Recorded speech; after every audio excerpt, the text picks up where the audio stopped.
അപ്പോഴിന്ന് ഞാൻ തയ്യാറാക്കിയ കറിയും ഈ ബ്രെഡും കൂട്ടി ഒന്ന് കഴിച്ചു നോക്കാം കൂട്ടുകാരെ.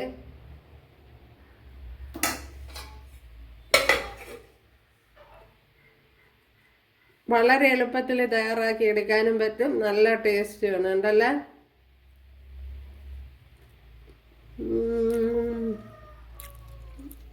അടിപൊളി,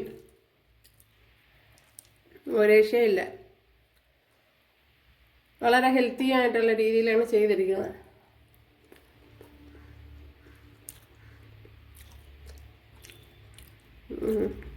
സൂപ്പർ.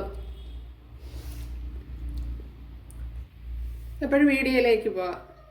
കൂട്ടുകാരെ, സെലിം ബ്ലോഗ്സിലേക്ക് സ്വാഗതം. ഇന്ന് കോളിഫ്ലവർ വെച്ചുള്ളൊരു റെസിപ്പി നോക്കാം. അതിനായിട്ട് ഞാൻ ഇതേപോലെ ഒരു 100 ഗ്രാം കോളിഫ്ലവറാണ് എടുത്തിരിക്കുന്നത്. അപ്പോൾ ഒന്നിൻ്റെ പകുതിയാണ്, ഇതേപോലെ ഒരെണ്ണമായിരുന്നു. അപ്പോഴതിൻ്റെ പകുതിയാണ് എടുത്തിരിക്കുന്നത്. ഓക്കെ, അപ്പോൾ ഇത് വെച്ചുള്ള ഒരു റെസിപ്പി നോക്കാം. കുറച്ച് വ്യത്യാസമാണ് തയ്യാറാക്കുന്നത്. അപ്പോൾ വീഡിയോയിലേക്ക് പോകാം. ഇതിനെയൊക്കെ ഒന്ന് കട്ട് ചെയ്ത് ഒന്ന് എടുക്കണം. ഇതേപോലെ അടർത്തിയെടുത്താലും മതി.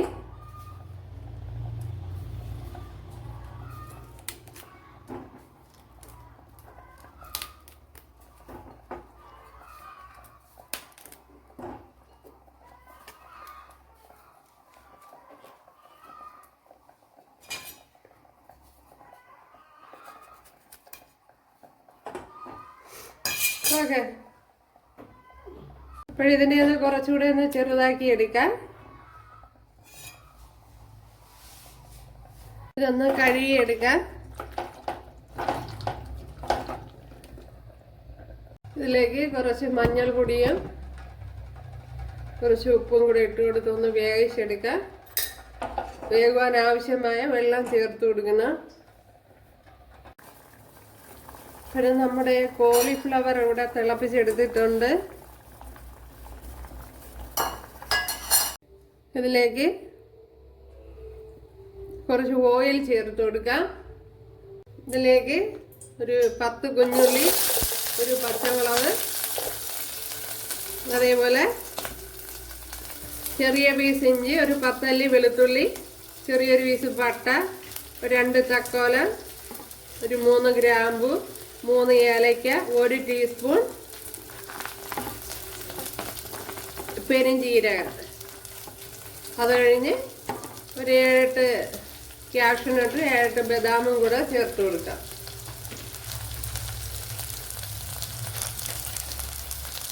അതിലേക്ക് ഒരു തക്കാളിപ്പഴം കൂടെ ചേർത്ത് കൊടുക്കാം. ഒരു മീഡിയം സൈസ് തക്കാളിപ്പഴം മതി. ഇപ്പോൾ കൊച്ചുള്ളിയൊക്കെ ഒന്ന് കുറച്ച് വഴണ്ടതിന് ശേഷമാണ് തക്കാളിപ്പഴം ചേർത്ത് കൊടുത്തത്.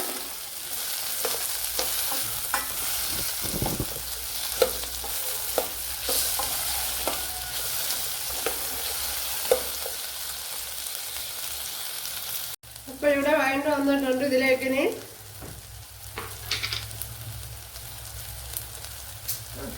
ഒരു 1.5 ടേബിൾ സ്പൂൺ മല്ലിപ്പൊടി,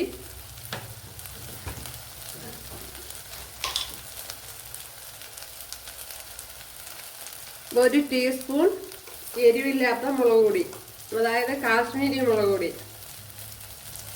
ഇതിലേക്ക് കുറച്ച് മഞ്ഞൾപ്പൊടി. ഇത്രയൊന്ന് മൂപ്പിച്ചെടുക്കണം. ഇനി തീ അങ്ങ് ഓഫ് ചെയ്ത് കൊടുത്താൽ മതി. ഇതൊന്നാമത് സ്റ്റീൽ പാത്രം ആയതുകൊണ്ട്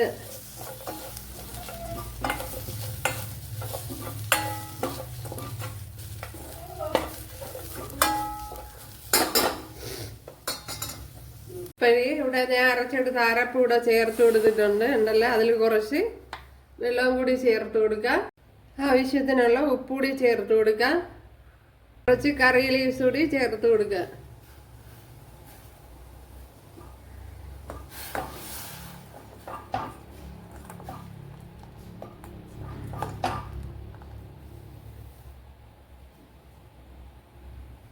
അപ്പോഴിതിവിടെ നല്ലതുപോലെ തിളച്ച് വന്നിട്ടുണ്ട്.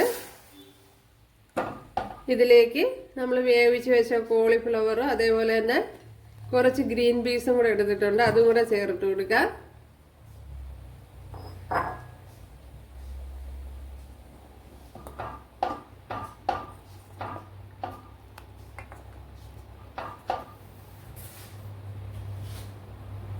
ഇനി ഒന്ന് അടച്ചു കൊടുക്കാം.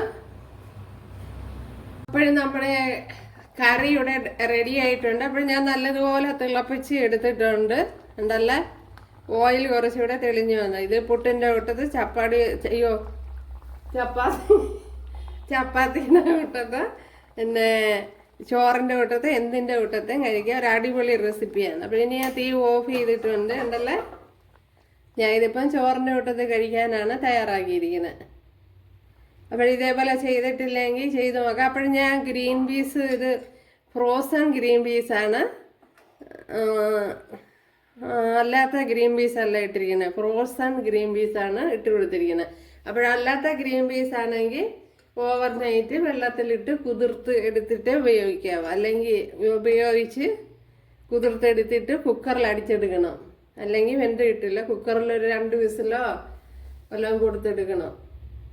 അല്ലെങ്കിൽ ഗ്രീൻ പീസ് വെന്ത് കിട്ടില്ല. ഇത് ഫ്രോസൺ ഗ്രീൻ പീസാണ്.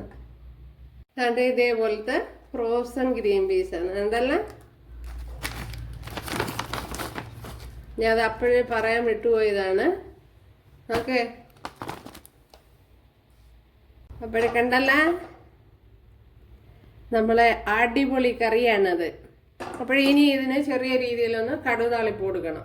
അപ്പോഴിവിടെ 1 ടീസ്പൂൺ വെളിച്ചെണ്ണ ചേർത്തെടുത്തിട്ടുണ്ട്. അതിലേക്ക് കടുക് ചേർത്ത് കൊടുത്തിട്ടുണ്ട്. ഇനി ചില കുഞ്ഞുള്ളിയും കൂടെ ചേർത്ത് കൊടുക്കാം.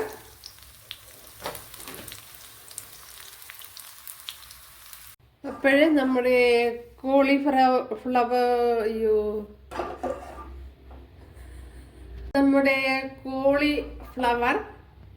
കറി ഇവിടെ റെഡി ആയിട്ടുണ്ട്. ഉണ്ടല്ലോ കൂട്ടുകാരെ, അടിപൊളിയാണ്, നല്ല ടേസ്റ്റാണ്.